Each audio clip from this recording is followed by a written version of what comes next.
Assalamualaikum warahmatullahi wabarakatuh. Saudara-saudara sekalian, kita sekarang berada di dalam bulan suci, yaitu bulan Ramadan. Allah subhanahu wa ta'ala, zat yang rahman dan rahim, memilih salah satu bulan dari satu tahun kalender bulan untuk menjadikan bulan ini sebagai bulan yang penuh ampunan. Allah yang maha pengampun memilih satu bulan khusus di dalam satu tahun untuk melimpahkan rahmatnya, untuk melimpahkan kasih sayangnya. Bulan ini juga adalah bulan maghfirah. Allah subhanahu wa ta'ala yang maha mengampuni memilih satu bulan khusus untuk melimpahkan ampunannya. Di bulan ini tidak ada satupun amalan kebaikan yang tidak dilipat gandakan oleh Allah subhanahu wa ta'ala.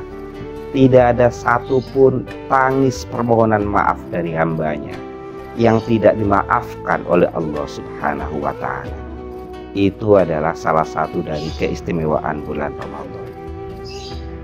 Tapi kita harus tahu, saudara-saudara sekalian, di balik keistimewaan yang luar biasa dari bulan Ramadan ini, Rasulullah pernah memperingatkan bahwa kalau kita tidak hati-hati, bisa-bisa puasa kita itu tidak akan mendapatkan apa-apa kecuali rasa atos wal ju', kecuali rasa lapar dan dahaga.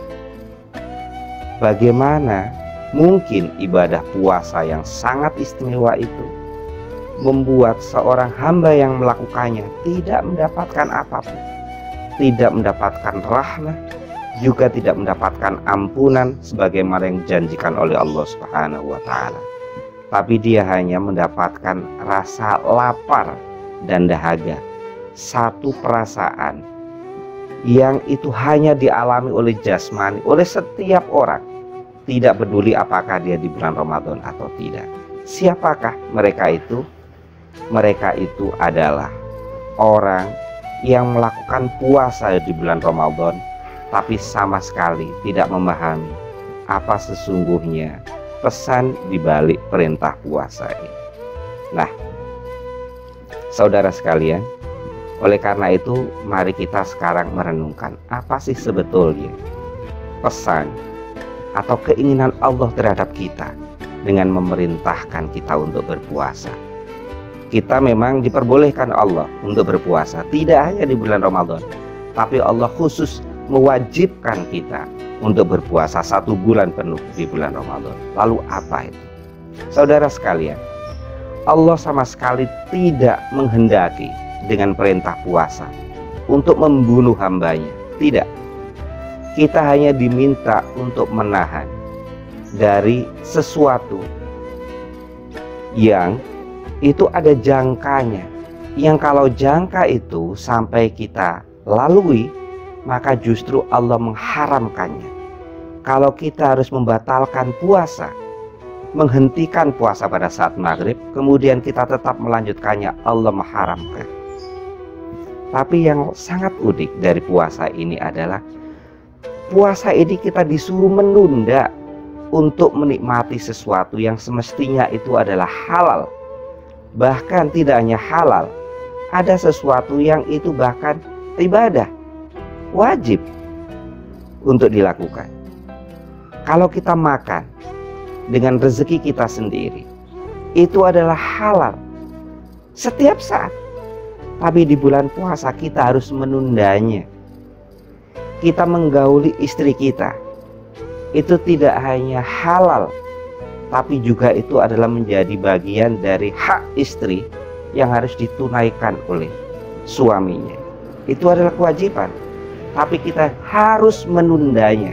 Kita tidak boleh melaksanakannya pada saat waktu yang ditentukan oleh Allah untuk berpuasa, yaitu mulai dari terbitnya fajar hingga tenggelamnya matahari.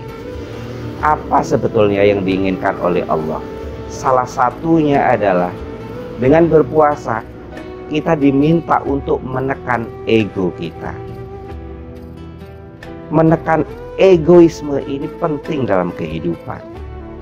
Karena kalau orang hidup sebagai makhluk sosial, dia selalu mementingkan egonya sendiri, maka sebetulnya dia tidak akan bisa hidup bersama-sama.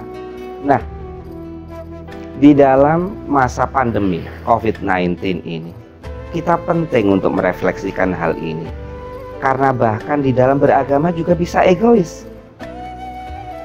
Dalam beragama bisa loh egois. Dan bagaimana dalam beragama bisa egois? Yaitu ketika menjalankan perintah agama, menjalankan sesuatu yang itu mungkin sunnah, mungkin wajib, tapi tidak dengan mempertimbangkan keselamatan orang lain. Itu adalah menjalankan agama dengan egois. Sementara puasa ini mendidik kita untuk merendahkan egoisme kita, untuk agar kita bisa mengatur ego kita, itu dengan berpuasa. Oleh karena itu, maka pada saat pandemi kita yang kita hadapi sekarang ini, di mana kita berpuasa, semoga puasa ini bisa mendidik kita agar kita menjalankan perintah agama apapun tidak dengan ego kita. Kita hanya akan menuruti egoisme kita yang kemudian ditutup dengan jubah agama. Tapi kita sungguh-sungguh mengimani agama kita, dan dengan itu kita berbuat kebaikan pada sesama. Terima kasih, sampai bertemu di lain waktu. Assalamualaikum warahmatullahi wabarakatuh.